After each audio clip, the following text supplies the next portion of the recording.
Yeah, obviously India are a fantastic side.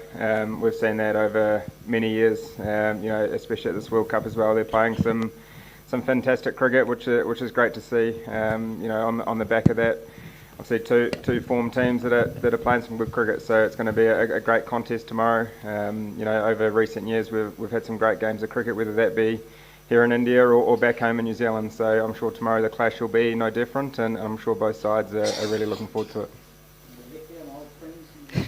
How important is having Miss Centenary in your team? Because whenever you are playing in India, spin becomes an important part. Yeah, he's been a massive part of our side for many years now. I think his experience in these conditions, he's obviously played in the IPL for many years. He's been with the Chennai side for a long time. So I think we've seen how adaptable he is in these conditions. He can obviously turn the ball, and he's obviously got a lot of bounce as well, which makes him really threatening. So he's been fantastic for us so far this tournament, and I'm sure hopefully tomorrow will be no different. And he's, as I said, he's performed really well in a couple of games, and I'm sure he'll be looking forward to trying to repeat that. Yeah, again, his experience is second to none. Obviously, been with Chennai for a long time. We've obviously got other guys as well that have experienced the IPL for many years. So leaning on that experience is really important. We haven't played a lot of cricket up here in Dharamshala. Guys haven't played a lot, so for us trying to adapt to conditions as quick as possible is going to be really important.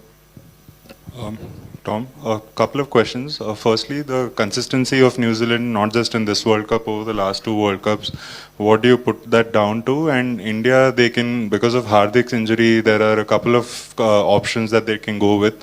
Does that make it difficult as an opponent not knowing how they'll go, and how does that affect your planning and preparation? Yeah, I think from our consistency over World Cups, it's always been for us is about trying to play our brand of cricket as best we can.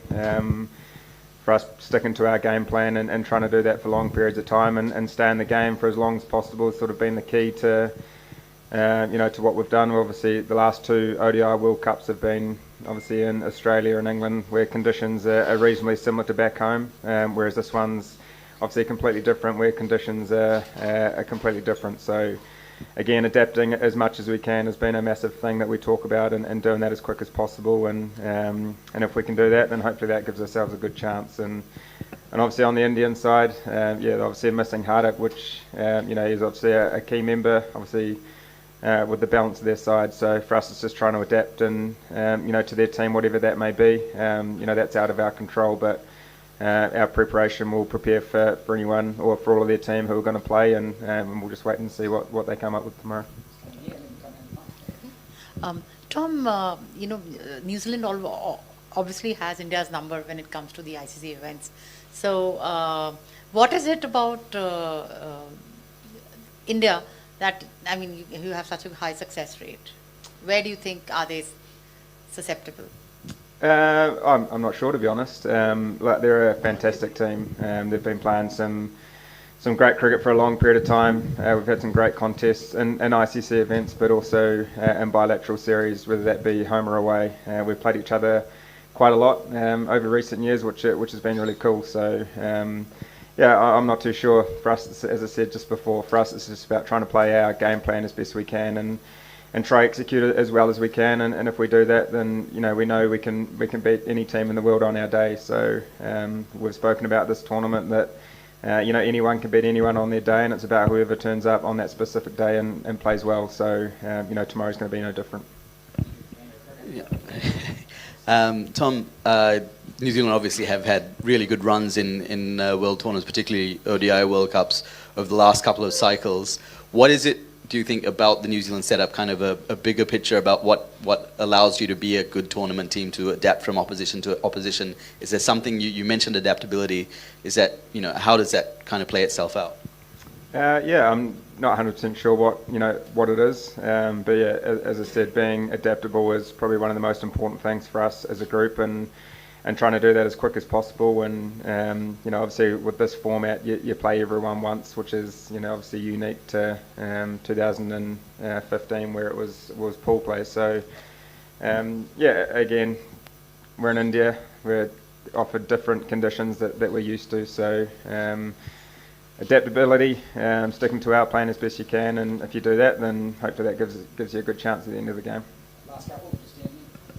Hi Tom. So the conditions here have been the best for seamers up front. You know, the ball has done a little bit, and you know, last few games between India and New Zealand, the Indian top order has looked susceptible to when the ball is moving. Do you think with the top order in nice form coming into this match, the Indian top order that is, and your ball is also doing the job, that might be the passage which may as well decide this game? Yeah, I think there's many factors that lead into a game. I don't think it's one specific area, you know, that you can nail down. It's obviously, you know, playing well for 50 overs in both innings is really important. But as you said, India's top order, you know, have been fantastic this tournament, and again, our bowling attack has done a really good job up front as well. So, you know, that's going to be a great contest with bat and ball, and obviously vice versa with Indian seamers and our top order. You know, if you look at the matchups throughout a game against both sides, and there's some pretty good matchups there. So yeah, I think throughout the whole innings of both innings, it's going to be really, you know, a really tight contest, and you know, I'm sure both sides are really looking forward to it. Skipper, what do you make of the conditions, the pitch and the outfield? Yeah, it looks a reasonably good wicket. There's obviously been a couple of games here, you know, throughout the tournament. So I guess trying to get as much information on those games as much as possible. Yeah, trying to get a read on the surface. Yeah, it's a new wicket, so you know, hopefully it allows for a good game of cricket. So yeah, with whatever we've got to adapt as quick as we can, and you know, hopefully we can do that as quick as possible.